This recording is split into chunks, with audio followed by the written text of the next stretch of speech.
আপনার ফোনের স্টোরেজ অর্থাৎ সেট মেমোরি কি খুব তাড়াতাড়ি ফুল হয়ে যায়? গ্যালারির মধ্যে ওরকম ছবি অথবা ভিডিও থাকে না, অথবা ফোনের মধ্যে ওরকম অ্যাপস ইনস্টল করা থাকে না, তারপরে খুব দ্রুত যাদের ফোনের স্টোরেজ অর্থাৎ সেট মেমোরি ফুল হয়ে যায়, আজকের এই ভিডিওটি কিন্তু শুধুমাত্রই তাদের জন্য। একটি কথা সব সময় মাথায় রাখবেন, আপনার ফোনের স্টোরেজ যদি ফাঁকা থাকে তাহলে কিন্তু ফোন গরম হবে না, ফোন স্লো কাজ করবে না, এবং আপনার ফোনের ব্যাটারি কিন্তু খুব দ্রুত কিন্তু শেষ হবে না। তাহলে চলুন দেখে আসি মোবাইল স্ক্রিনের মাধ্যমে আমাদের ফোনের মধ্যে ওরকম কিছু না থাকার পরেও আমাদের ফোনের স্টোরেজ কেন এত তাড়াতাড়ি ফুল হয়ে যায়। যারা চ্যানেলের নতুন দর্শক আছেন অবশ্যই কিন্তু চ্যানেলটিকে সাবস্ক্রাইব করে দিবেন, যাতে এইরকম কোয়ালিটির টেক রিলেটেড গুরুত্বপূর্ণ ভিডিওগুলো আপনার আর কখনোই মিস না হয়ে যায়।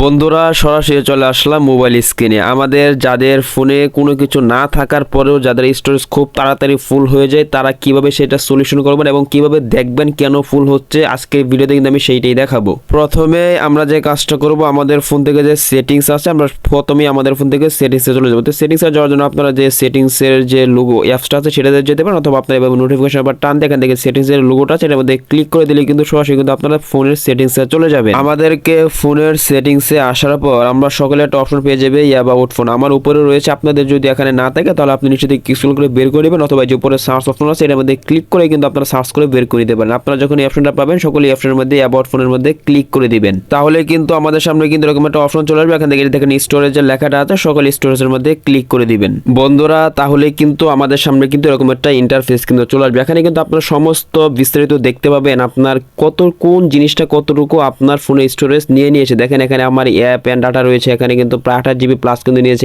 এখানে আমাদের ফোনে যে ইমেজগুলো রয়েছে, ইমেজে প্রায় 150 এমবির মতো নিয়েছে। এইভাবে আপনার যদি নিচে দিকে খেয়াল করেন, দেখেন কোন জিনিস কতটুকু ডাটা আমার ফোন থেকে স্টোরেজ নিয়েছে সেটা কিন্তু নিচে কিন্তু দেখা যাচ্ছে। তো যেহেতু আমাদের সকলের ফোনে কিন্তু আমাদের ফোনের অ্যাপস কিন্তু বেশি স্টোরেজ নিয়ে থাকে, সেই জন্য আমি অ্যাপস থেকে দেখাচ্ছি আপনারা অ্যাপসের স্টোরেজটা কিভাবে ফাঁকা করবেন। তাই এখান থেকে সরাসরি সবার উপর যে লেখাটা রয়েছে আপনার অ্যাপস এন্ড ডাটা, এর মধ্যে ক্লিক করে দিবেন। তাহলে আমাদের সামনে কিন্তু এরকম একটা পেজ কিন্তু চলে আসবে। এখানে কিন্তু আপনার ফোনে যতগুলো অ্যাপস থাকবে সমস্ত অ্যাপসগুলো কিন্তু এখানে কিন্তু এভাবে কিন্তু শো করবে। দেখেন এখানে পাশে কিন্তু লেখা দেখাচ্ছে আমাদের কোন অ্যাপস আমাদের ফোনের স্টোরেজ কতটুকু দখল করেছে। এখানে আপনারা আপনার ফোনের যে অ্যাপস রয়েছে সেই অ্যাপসগুলোর মধ্যে থেকে সব চাইতে বেশি স্টোরেজ যেটা নিয়েছে সেটা সবার উপরে থাকবে। এভাবে কিন্তু আস্তে ধারাবাহিকতা নিচে দিয়ে কিন্তু হতে থাকবে। আমি আপনাদের একটা জিনিস দেখেন ক্যাপকাট যে রয়েছে, আমি ক্যাপকাটের মধ্যে ক্লিক করে দিচ্ছি।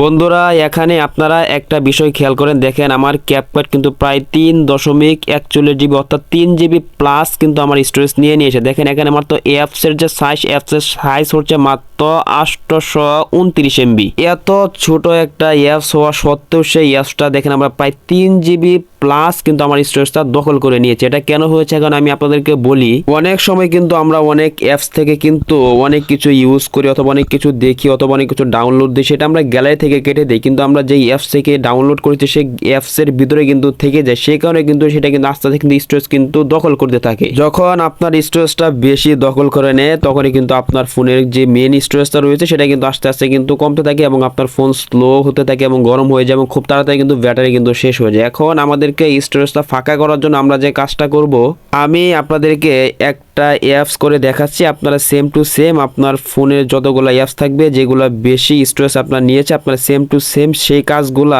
আপনার সকল অ্যাপসের মধ্যে করবেন। তো আমি এখান থেকে আপনাদেরকে আমার এই যে গুগল অ্যাকাউন্টটা রয়েছে আমি গুগল থেকে করে দেখাচ্ছি। আমি এখান থেকে সরাসরি গুগলের মধ্যে ক্লিক করে দিচ্ছি। এখানে কিন্তু আপনারা কিন্তু উপরে কিন্তু দেখতে পাবেন আপনার অ্যাপের সমস্ত ডিটেলসটা, আপনার অ্যাপসের সাইজ কত এবং অ্যাপ ডাটা কতটুকু গ্রহণ করেছে। এবার এখান থেকে আমাদেরকে এই অ্যাপসের স্টোরেজটা ফাঁকা করার জন্য আমাদেরকে যে কাজটা করতে হবে, এখান থেকে এটা দেখেন ক্লিয়ার ওয়াল ডাটা, এটার মধ্যে সকলে ক্লিক করে দিবেন। তাহলে দেখবেন এরকম একটা অপশন কিন্তু চলবে। এখান থেকে যে ওকের মধ্যে আপনারা যদি ক্লিক করে দেন তাহলে কিন্তু অল্প কিছু সময় লোড নিবে। লোড নিয়ে কিন্তু আপনার ফোনের যে অ্যাপ ডাটাটা যে থাকবে সেটা কিন্তু ক্লিয়ার হয়ে যাবে, এবং আপনার ফোনের যে শুধুমাত্র অ্যাপ সাইজটা যে থাকবে সেইটাই কিন্তু আপনার অ্যাপসের সাইজ কিন্তু হয়ে যাবে। দেখেন বন্ধুরা, আমার কিন্তু অলরেডি কিন্তু হয়ে গেছে। দেখেন বর্তমান কিন্তু অ্যাপসের সাইজ কিন্তু 538 এমবি এটাই কিন্তু রয়েছে। অ্যাপ ডাটা কিন্তু সম্পূর্ণভাবে কিন্তু ক্লিয়ার হয়ে গিয়েছে। আমি এখান থেকে যা সার্চ করেছিলাম অথবা যাই কিছু করেছিলাম সমস্ত কিছু কিন্তু ডিলিট হয়ে গেছে। এখন কিন্তু নতুন করে কিন্তু আবার কিন্তু সে কিন্তু আমার এই অ্যাপসটা কিন্তু চালু হবে।